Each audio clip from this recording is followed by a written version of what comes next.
Mami, bakit po ba ayaw mo magpakasal kay Ninong? Wala yun, anak. May problema lang kami. Kawawa naman po siya. Gusto niya naman po tayo eh. Oo nga, anak. Pero ayaw naman tayo ng amorsita niya. Eh di magpapakabait po ako sa amorsita niya. Anak, hindi naman ganun kadali yun. Pwede ba, Eva? Umakit ka muna. Iwan mo muna ako. Gusto ko mapag-isa. Promise, Mami. Lalambayin ko din po ang amorsita ni Ninong. Katulad ng ginagawa ko kay Lola Amor. Kapag natuwa na siya sa akin, magugustuhan niya na tayo. Basta, huwag mo lang papalisin si Ninong.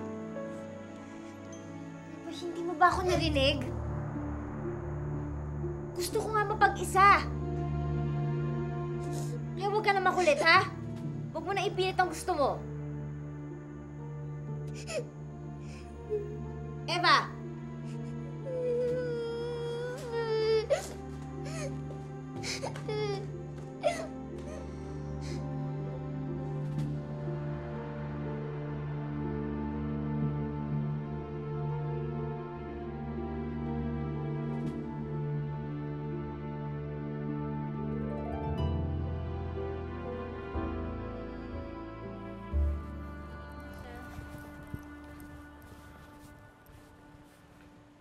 Amorsita, can we talk?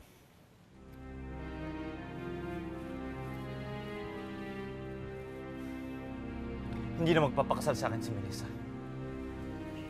Then that's good, Felix. You deserve someone better. Isang babaeng nanggagaling sa buena familia. Nakakasira lang siya sa atin. Lalo na sa samahan natin. Well, I'm so glad to know na hindi na matutuloy ang kasal niyo.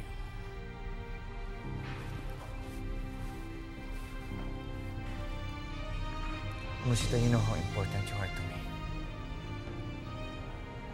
Hindi ko makakalimutan lahat ng ginawa mo para sa akin. The sacrifices you made para lang mapalaki ako ng maayos. Mahal na mahal ko kayo. Pero mahal ko rin ho si Melissa. At kahit ipagtabuyan niya ako, hindi ko siya kayang iwan. Kailangan ako ni Melissa. What are you trying to say, Felix? Mama, lagi niyo tatandaan. Mahal na mahal ko kayo. At hindi magbabago yan. I'm sorry. I'm really sorry. Felix! Felix!